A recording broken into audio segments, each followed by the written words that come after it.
எனக்கு இருக்கிற ஒரே சொத்து இவன் தான். இவன் இருக்கும்போது ஏன் 12 மணியானா சூற ஒண்ணு சுத்தி வரும். வீடியோ பிடிச்சிருந்தால் ஒரு லைக் ஃபாலோ பண்ணிட்டு போங்க நண்பர்களே. விஜய் எத்தனை பேத்த பிடிக்கும் கமெண்ட்ல சொல்லுங்க. பழடஞ்ச கிணத்தோரோ பேயடையும் புளிய மரம் 12 மணியானா சூற ஒண்ணு சுத்தி வரும். நேர்கொண்ட பார்வை, எதையும் தாங்கும் நெஞ்சம். இவன் வருகையில் அரங்கம் அதிரும், மறுமுனை மிரளும்.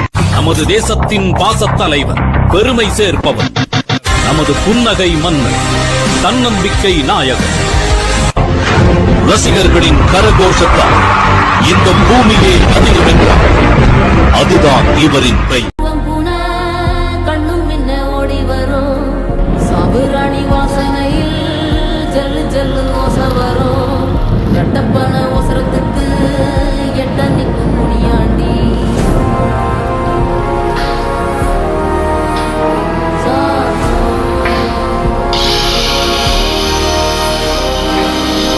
மசூதி வாசலில மருண்டோடும் பெருஞ்சாத்தா தேவாலயத்தோரோ திமிரி வரும் தீப்பறவ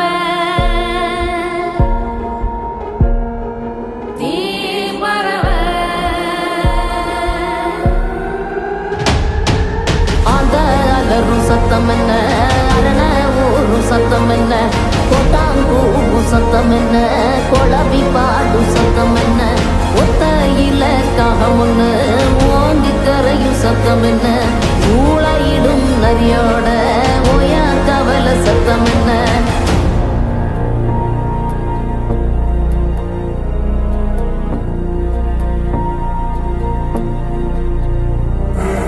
வல்லிதா கத்தோ